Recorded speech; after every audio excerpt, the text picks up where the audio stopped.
What's up, YouTube? It's your boy, it's your homie FuturisticMike, and I'm back with another Power Book 4 Force video. Now, this is going to be the review and recap for Power Book 4 Force, Season 1, Episode 1, the premiere. If you're a fan of Power, hit the like on this video. If you're new to my channel and this is the first time you're finding me, subscribe and turn on those post notifications so when I post videos on Power Book 4 Force, you get them.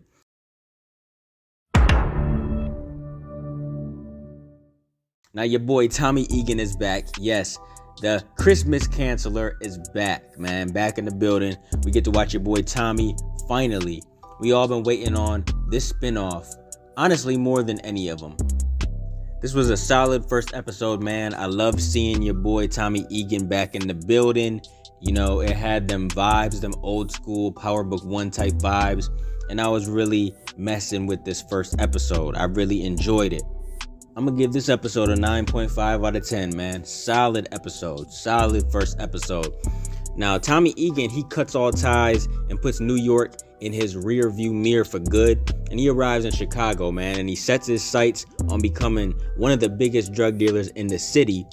And you know, Tommy starts doing stuff and making waves in Chicago. You know, he's just trying to get his name out there, get people to notice him and stuff. He attracts the attention of some of the city's biggest players, and you know, he's just trying to form these alliances and stuff so we can start profiting. Now that Ghost ain't here no more, you know, now that he don't have Ghost by his side, he has to do this by himself. Blame Tommy at all though for wanting to start over, man. He lost his best friend Ghost and his girlfriend Lakeisha. You know, he was even trying to kill Tariq, but Monet ran him out of town, so he had to get up out of New York. You know, the feds were looking for him because of Tasha. They thought he died though because they faked that car accident and stuff, but he still had to get out of town. Tommy was actually about to go to California, but he decided to, you know, go to Chicago instead because I guess he has past roots there and stuff. We end up finding out some things. Now, Rodolfo, you guys remember Rodolfo, right? He was in season 6 of Power. He's also your boy Frankie on Hightown. He's in Prison Break. He's on a lot of different shows, but he was on one episode of Power, Rodolfo, in season 6. He's Tommy's connect in LA, and he got nervous because Tommy wasn't in town yet. You know, Tommy was sitting right outside of his grandmother's house, but he was interrupted by a man who was pretty mad because he wanted a parking fee. And of course, Tommy set dude straight, man, just like Tommy does. This tax man pulled a knife on Tommy, and then he demanded that he hands the knife over, and then he slapped him. And Tommy thought, you know, his grandmother was dead, but he learned that she was placed like in a senior home.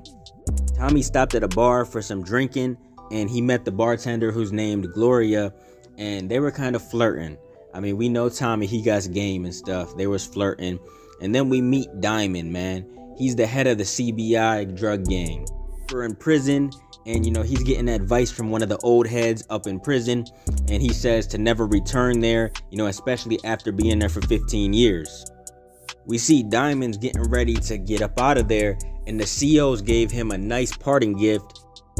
They gave him some stuff so he can continue his craft, some razors, and then he gifted the CO some classic Jordans. Then we see Diamond's younger brother Jannard pick him up, and you know, once Diamond is outside, he's just feeling the rain and stuff. Jannard's like, it don't rain on the other side of the wall or something? And he's like, it just feels different.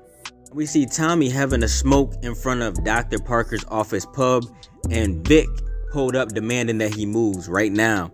And of course, Tommy, you know, he was kind of smart with them and confused about, you know, them and their parking rule and stuff. And Vic and Simon jump out flashing their guns and stuff. And then the boss, Pierogi, jumps out and he's trying to cool everybody off, and then he asks Tommy to leave. Now we see Claudia for the first time, and she's sitting at her father's table, and this dude is an Irish mob boss named Walter Flynn, and he goes up to Claudia, you know, asking about the finances and stuff, and she wanted more responsibility. They basically just talk about whether or not she can handle being out in the streets because she wants more stuff to do. You know, she's just tired of being in charge of the finances. She wants to get out and actually get her hands dirty. Now, Pierogi was impressed with how Tommy handled himself. You know, he warned him to get far away from Chicago. He told Tommy he doesn't want to stick around and find out about these people that he's involved with. We see Vic stop by Gloria's bar, and he wants to talk with this girl and stuff. I guess they were seeing each other, and Tommy returned to the bar. He wanted to get some more drinks, and he came for some food because she promised him some food. And Simon, he got into it with Gloria, and Tommy was paying attention to that shit. Tommy was not having it. Simon stepped out in the back to be on the phone, and Tommy confronted him. Dude says to Tommy, "Pussy," and then Tommy beat him up, broke his arm, and then he took his phone. Tommy was not playing. Dude was pretty much begging Tommy to stop. And on his phone, there's a location for the meet.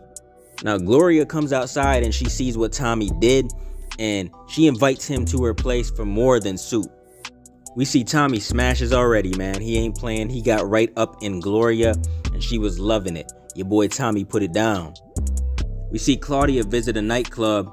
She met a little baddie on the dance floor, and this baddie offered her a bump, and then they made out. And then we see them go back, to this high rise, and they're doing some coke, and then they have sex and stuff. And she asked the woman if she had some more of the drugs. Then we see Tommy and Gloria talking, and he learns some stuff about her. He learns that she's married, but her husband is not around. Now this part right here is funny, man. We see Vic in the car. He's calling Simon's phone, and then he hears it ring. Like, he's looking like, what the hell? And then 2 bullets come in through his windshield, and it was Tommy forcing him to introduce him to his connect. Tommy comes to the window, puts a gun on him, and he's like, "You need to take me to this meet." They walk into this warehouse where they're trying to meet the connect, and the plug wasn't there when they got there, but Jannard and 2 tweakers were there, and it became a standoff pretty much, and it escalated to a straight shootout. These dudes were obviously tweakers. They never did a deal before in their life. Tommy let them run out of bullets, and then he took them out, or at least one of them, and the other one went running. He shot the one that's alive a couple times, but then dude got up out of there. Tommy already caught a body. My boy is a savage. Tommy had Vic's gun, and he used that to shoot them, and he left like 1 bullet, and then he gave the pistol back to him. And Jannard learned Tommy wasn't with Vic, and then they both turned their weapons at Tommy.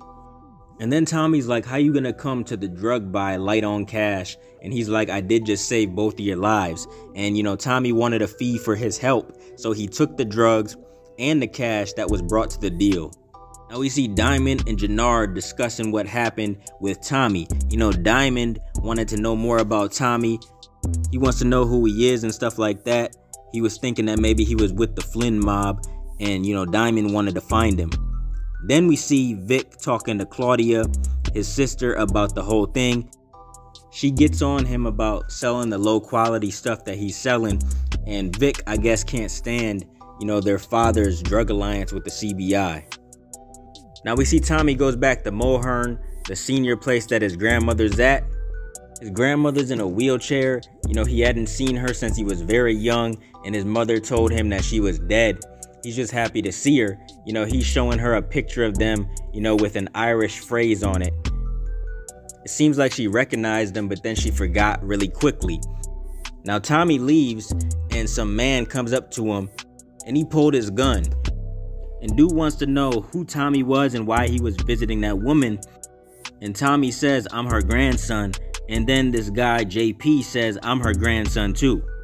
They're sitting by the car talking and stuff, and then we see JP has this phrase tattooed on his arm, and Tommy finds out that this is his half-brother. Who would have thought that Tommy would have a half-brother? That's crazy.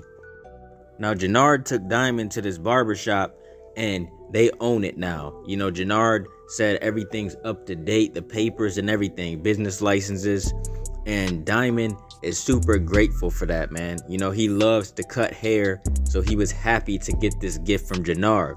There's history in this barbershop. I guess it's where Chicago Brothers Incorporated was born.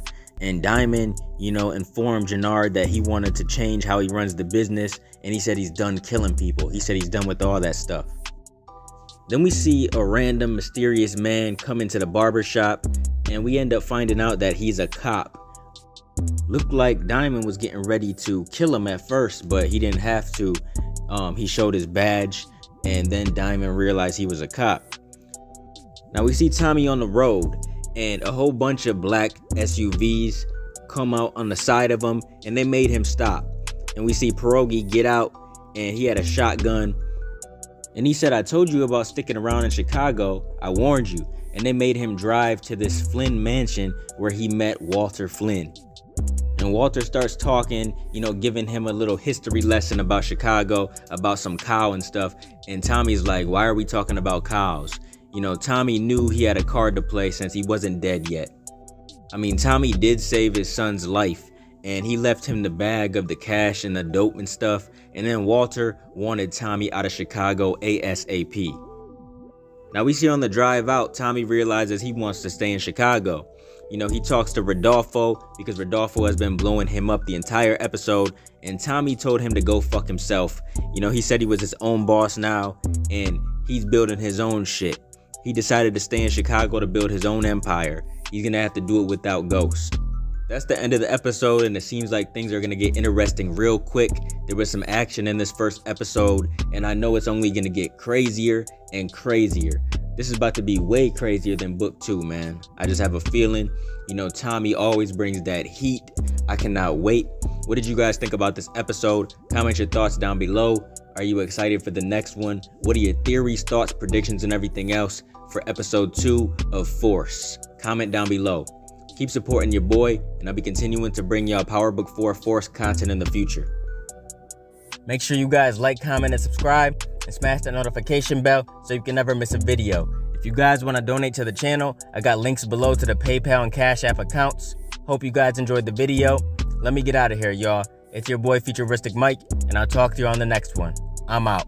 Peace.